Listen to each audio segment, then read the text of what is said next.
Take a look at the things you use every day. Your phone, your shoes, even your favorite coffee mug.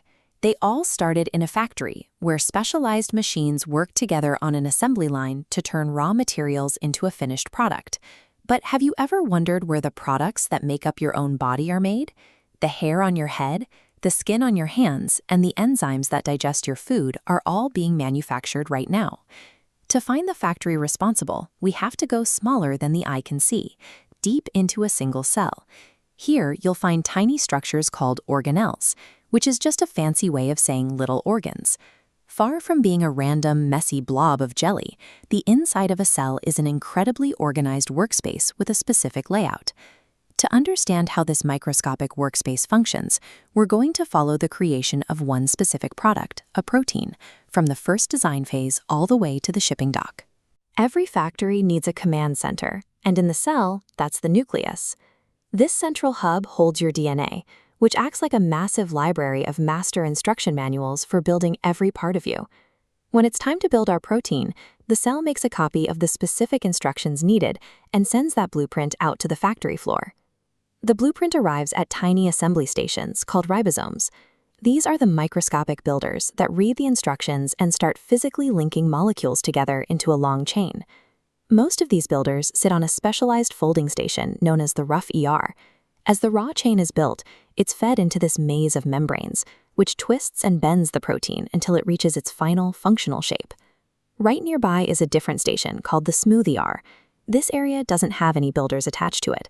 Instead, it creates lipids, fats that the cell uses as flexible packaging for its products. Once the protein is folded, it's sent to the cell's sorting and packaging center, known as the Golgi. Here, the package gets its final touches. It's tucked inside a lipid box and given a molecular tag, a shipping label that tells the cell exactly where this protein needs to be delivered. At this point, the protein has been designed, built, and boxed up, moving through each station in a steady, reliable handoff. But running a factory this busy requires a lot of power. Where does the energy for all this work come from? The cell relies on its own internal power plants called mitochondria.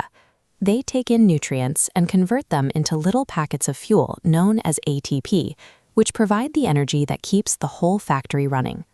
Of course, all that manufacturing also creates a lot of scrap material and waste. That's where the lysosomes come in. These act as the factory's cleanup crew, using enzymes to dissolve waste and keep the workspace clear. With the power on and the floors clean, our packaged protein begins its journey out. It moves along a system of internal scaffolding and microscopic highways called the cytoskeleton. The highway leads directly to the plasma membrane. This is the thick, flexible wall that guards the entire factory, deciding what is allowed to enter or leave. Because the shipping box and the wall are made of similar materials, they can fuse together. The box merges into the wall and opens up, releasing our completed protein out into the rest of the body. The final export of this one protein was only possible because the power, waste, and security systems all did their jobs at the same time. Now, let's take a moment and zoom all the way back out to see the entire human body. That whole sequence we just followed, from the first blueprint to the final delivery, happened in less than a second. You have 30 trillion of these factories working inside you right now, all following these same steps. A cell works because every part carries out its specific task in the right order, keeping the assembly line moving.